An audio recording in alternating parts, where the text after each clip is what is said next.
બનાસકાંઠા ખાતે નિવૃત્ત કર્મચારીઓ દ્વારા આવેદનપત્ર પાઠવવામાં આવ્યું। સમાચાર બનાસકાંઠાથી સામે આવી રહ્યા છે, જ્યાં નિવૃત્ત કર્મચારીઓ દ્વારા આવેદનપત્ર અપાયું। પેન્શન મામલે નિવૃત્ત કર્મચારીઓએ આવેદનપત્ર આપ્યું। બનાસકાંઠાથી આ સમાચાર, જ્યાં પેન્શનર મંડળ દ્વારા વિવિધ માંગોને લઈને આવેદનપત્ર આપવામાં આવ્યું।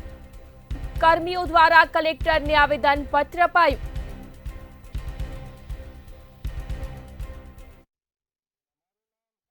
देवाभाई मगरवाड़िया રહેવાસી ગઢ યુનિટ પ્રમુખ પેન્શનર।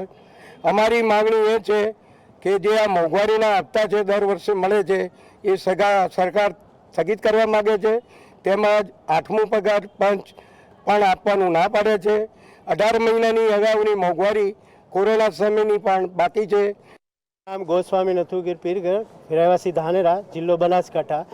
અમારા જિલ્લાના પેન્શનર યુનિયન મંડળ દ્વારા આજે કલેક્ટર સાહેબને આવેદનપત્ર આપવામાં આવ્યું છે। એનો વિષય મુખ્ય એ છે કે પેન્શન સુધારા બિલની અંદર અમારી જેટલી માગણીઓ 7મા પગાર પંચમાં જે પ્રમાણે મળતી હતી એ પ્રમાણે મળે અને 8મા પગાર પંચના તમામ લાભો પેન્શનરોને મળે એવી અમારી સૌની ઈચ્છા છે। અને એ અનુસંધાને અમે આજે લડત રૂપે એક આવેદનપત્ર સાહેબશ્રીને રજૂ કરેલું છે। અને